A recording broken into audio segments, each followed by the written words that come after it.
Welcome to the first session of 6M BSc Physics course. The topic of discussion is atomic physics, which is part of paper 601.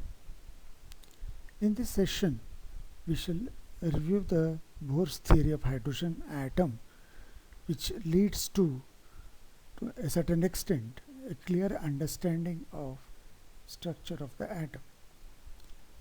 The facts of this discussion are postulates of Bohr's theory, obtaining expression for radius of stationary orbit, arriving at expression for velocity of electron in an orbit, and finally arriving at expression for energy of electron in nth orbit. Attempts were made to describe the structure of the atom after the discovery of electrons by J.J. Thomson. Many models were proposed. All these models failed as they were based on classical concepts of classical mechanics and classical electromagnetic theory.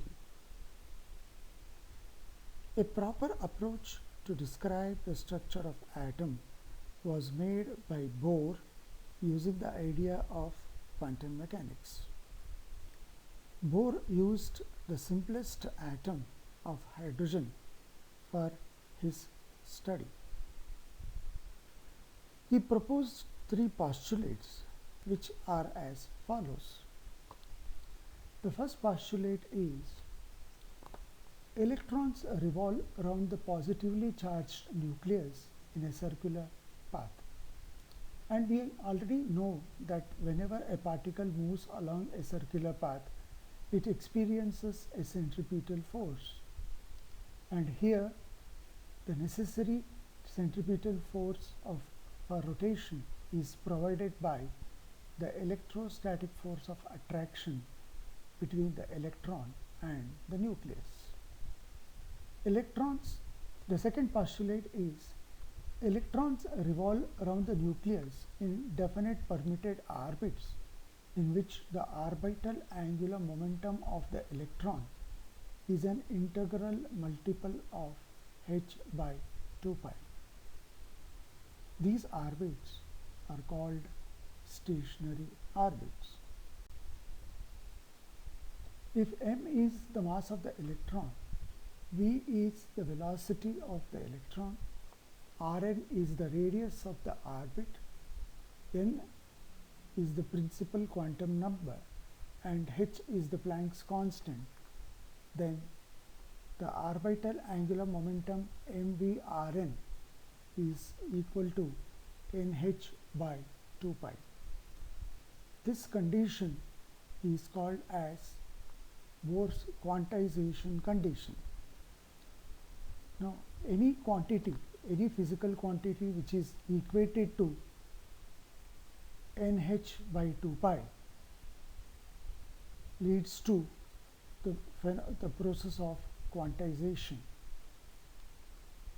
The next postulate is an electron revolving in a stationary orbit does not radiate energy.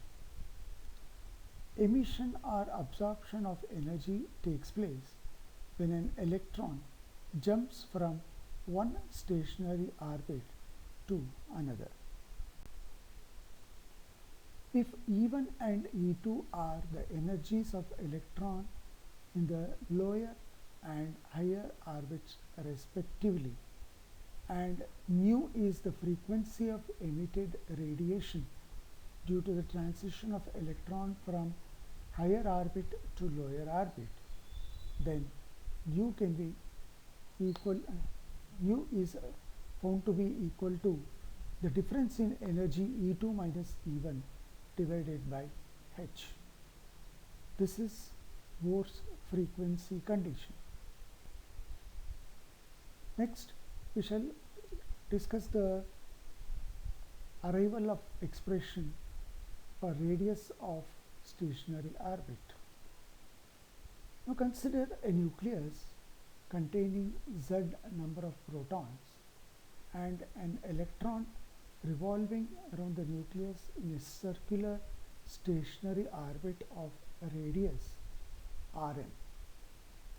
Let m be the mass and E be the charge on the electron and Vn be its velocity.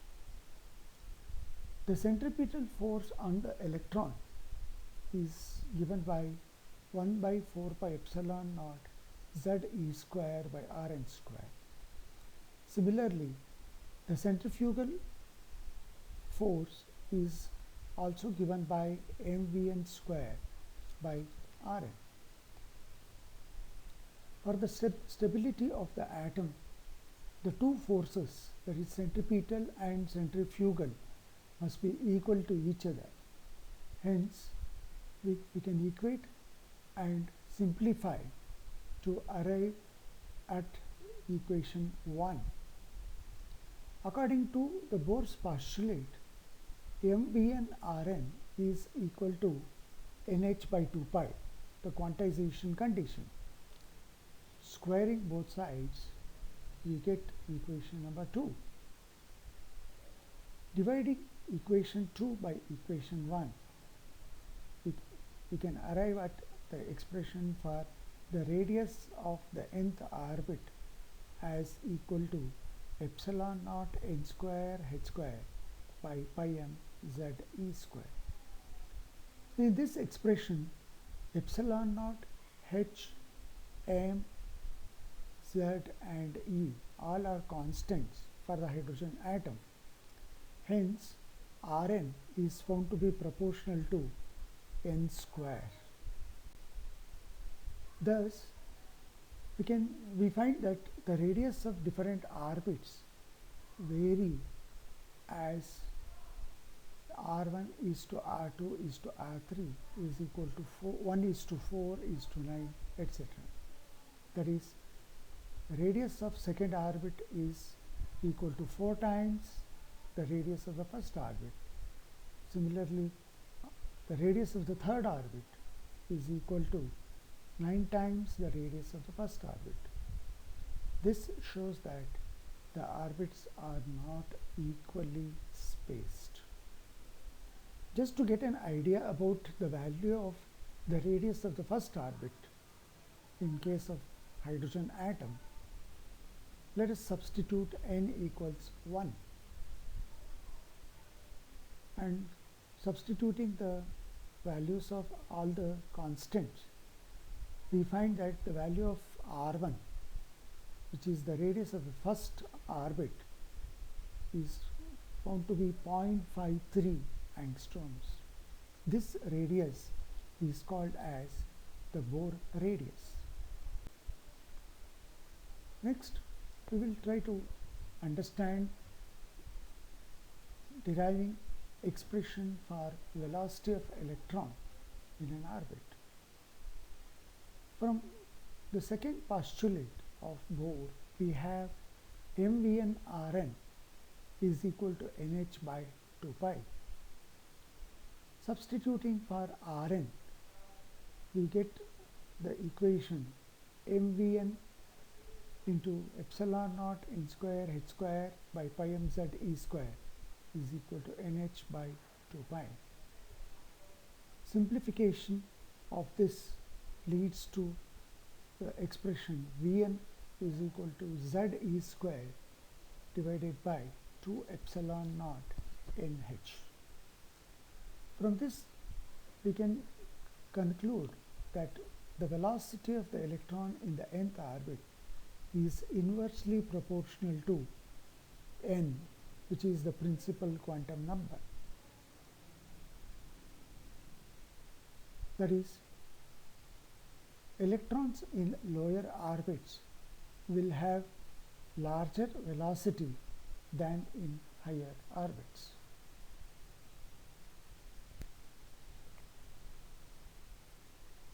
To calculate the velocity of the electron in the first orbit, let us substitute the value of principal quantum number for first orbit n as equal to 1. By substituting all the values, we get the velocity in the first orbit as 2.18 into 10 to the power of 6 meter per second. Similarly, the velocity in the second orbit will be half of the velocity in the first orbit, which amounts to 1.09 into 10 to the power of 6 meter per second. Following the above expression, we can arrive at the expression for the period of revolution of electron t as equal to 2 pi Rn by Vn. Similarly, the frequency of revolution f is given by Vn by 2 pi R. Finally, we shall try to discuss the expression for energy of electron in nth orbit. The total energy of electron in an orbit is the sum of potential and kinetic energies. Potential energy of an electron in an infinite orbit is 0. In an orbit, potential energy is given by the work done in bringing the electron from infinity to that point. This is obtained by integrating the electrostatic force of attraction within the limits infinity to Rn. The kinetic energy of the electron is due to its velocity.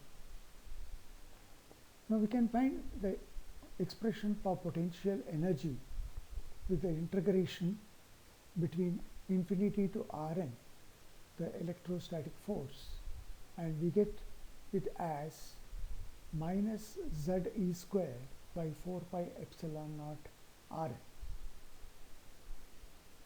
The kinetic energy Ek of the electron in the nth orbit is given by half mvn square.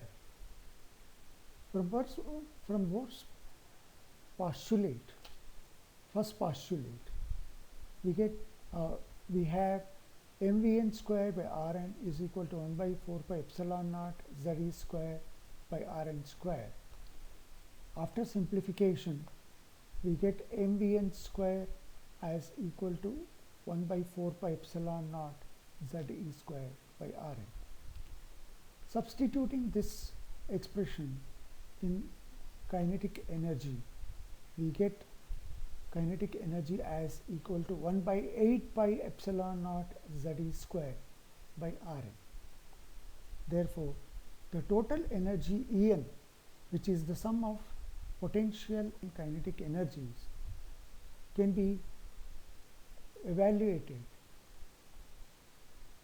as En is equal to minus Ze square by 8 epsilon naught pi Rn.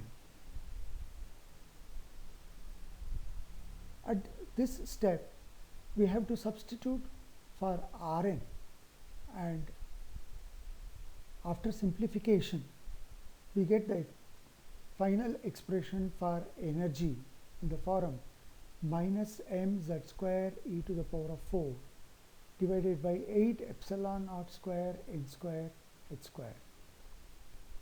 From this expression, since m, z, e, epsilon naught, h are constants, we can conclude that the energy of the electron in the nth orbit is inversely proportional to the square of the principal quantum number. Here, the negative sign implies that energy must be supplied to remove an electron from the atom, and also electron in outer orbits have greater energy than in inner orbits. Now, we shall try to arrive at the values of energy of the electron in the different orbits by substituting the constants. Now, for the first orbit, the energy of the electron is minus 13.6 electron volts. Similarly, its energy in second orbit is even by 4, that is equal to minus 3.4 electron volts. Similarly, on the same lines, we can get the value of energy in the third orbit as minus 1.51 electron volts, and in the fourth orbit it is minus 0.85 electron volts. This gives us an idea that as we go to higher orbits, the energy of the electron increases. Thank you.